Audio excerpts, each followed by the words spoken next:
Start today chapter 7, that is control and coordination in organisms.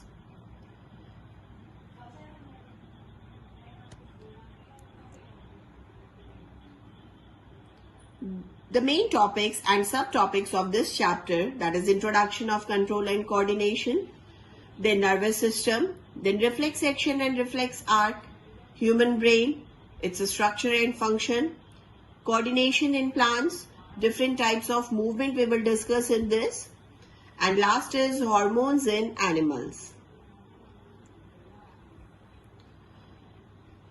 First, I am going to discuss about the introduction of control and coordination in organisms.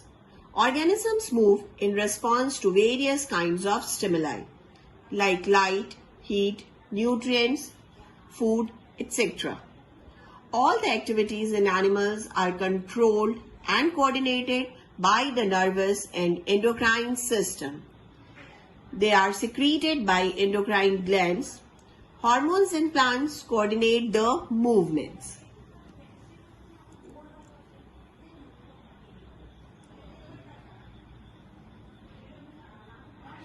Next, I am going to discuss about the nervous system, that is control and coordination in humans. The nervous system helps in controlling and coordinating them. They are secreted by endocrine glands. Hormones in plants coordinate the movements.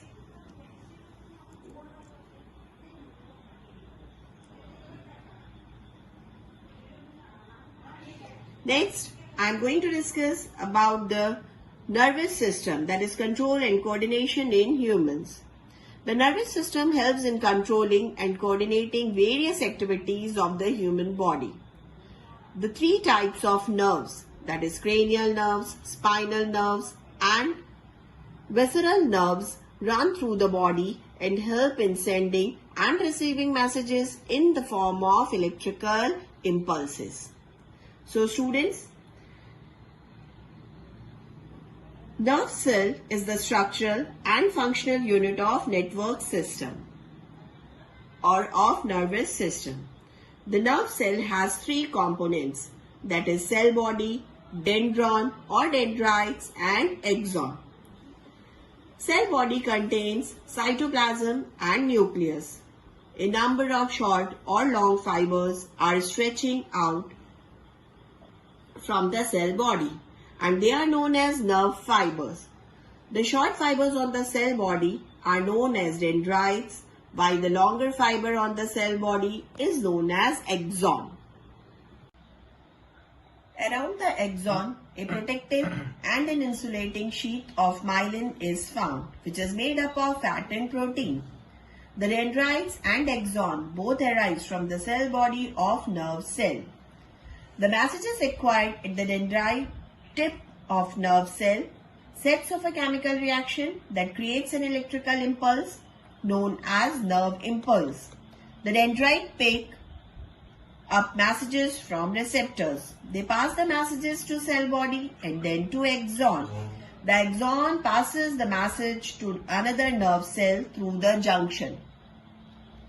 A very small gap is present between the two nerve cells. This gap is known as synapse. The nervous system is involved in receiving information about the environment around us and generating responses to that information, that is motor responses.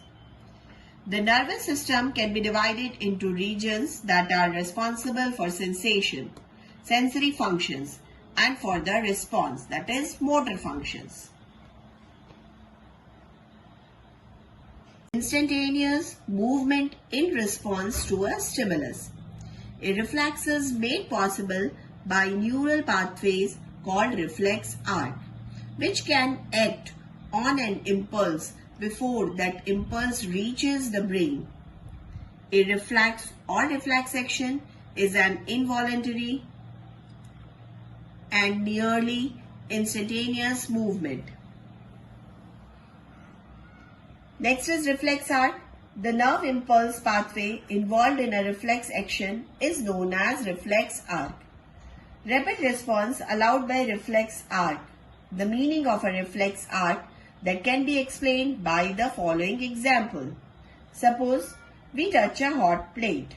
Quickly and without thinking about it, we pull our hand away. Here, the heat is sensed by thermoreceptor in our hand.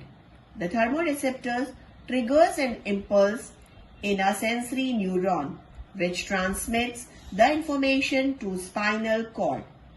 The impulse passes it to a motor neuron.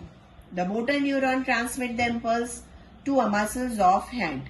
Now, the muscles then contracts and pulls the hand away from the hot plate. The muscle of hand is effectors because it responds to stimulus. This pathway. Now the next topic, and very important topic, that is human brain.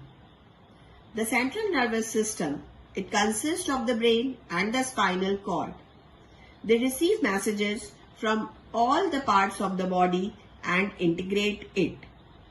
It is protected by the cranium and three membranes known as meninges. The brain of an adult weighs about 1350 grams and it is mainly made up of nervous tissue.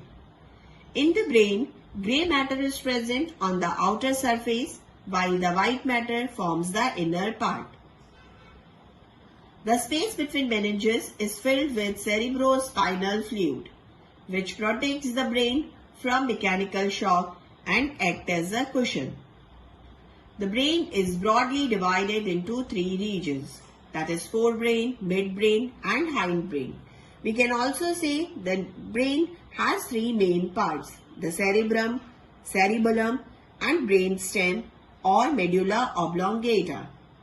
Cerebrum is the largest part of the brain and is composed of right and left hemisphere. Coordination of voluntary movements. Most movements are composed of a number of different muscles groups acting together in a temporally coordinated fashion. One major function of the cerebellum is to coordinate the timing and force of these different muscle groups to produce fluid limb or body movements. Next is brainstem or medulla oblongata. The brainstem has many basic functions including regulation of heart rate, breathing, sleeping and eating. It also plays a role in conduction. All the information relayed from the body to the cerebrum and cerebellum and vice versa must traverse the brain stem. It's called geotropism. Stem shows negative geotropism while root shows positive geotropism. The movement of a plant part in response to a chemical stimulus is called chemotropism. For example, the growth of pollen tube towards ovule during the process of fertilization. The movement of a plant part in response to water is known as hydrotropism. Example, the root of plant go towards water. Movement in response to touch is called thigmotropism. Example, tendrils of a plant. Now next is nestic movement. This kind of movement, it depends on the presence and intensity of external stimulus. In nestic movement, the direction of response is not determined by the direction of stimulus.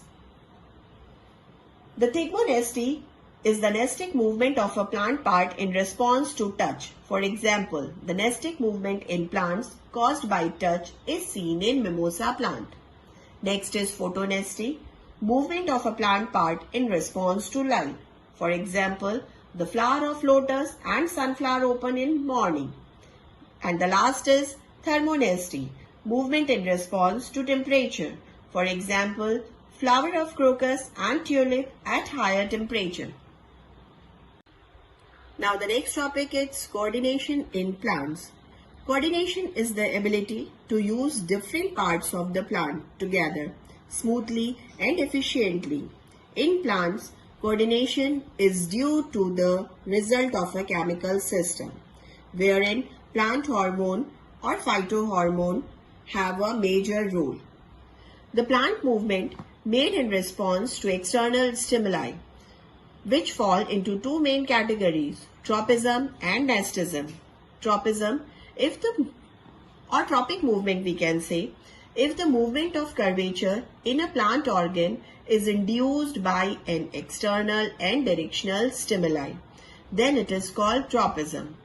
If the growth of plant is towards the stimulus, it is known as positive tropism, and if it is away from the stimulus, it is known as negative tropism. There are 5 common stimuli such as light, gravity, chemical, water and touch. The movement of the plant in response to light is called phototropism. Stem shows positive phototropism while root shows negative phototropism. The movement of a plant to gravity is called geotropism. Stem shows negative geotropism while root shows positive geotropism. The movement of... Now next is hormones in animals. First we are going to discuss about the endocrine system, hormones and the secretion of hormones that occur by the glands. Different glands we are going to discuss. That is hypothalamus, pineal gland, pituitary gland. These glands are related with the growth hormones. Okay, it secretes growth releasing hormone. Next is thyroid gland, parathyroid gland, thymus. It secretes the hormone thyroxine. Next is pancreas. It secretes the insulin hormone. Next is adrenal gland. It secretes the adrenaline hormone, and it functions either fight or flight. Then in male, testes, this is the sex hormone which secretes testosterone, and in female, ovary, it's a sex hormone and it secretes estrogen. So these are the glands which occurs in male and female, and the hormone which secretes through these glands. And the function of all these glands are different. I already told you about these 3. These are growth promoting hormone. It means either fight or flight. Thyroid, releasing thyroxine. Iodine, deficiency of iodine will be there. Then pancreas, blood sugar. Sex hormones. During the puberty age, certain changes that occur in boys or girls. So that is due to sex hormones. It's testes or ovary. Now class, chapter is over. Thank you and have a nice day.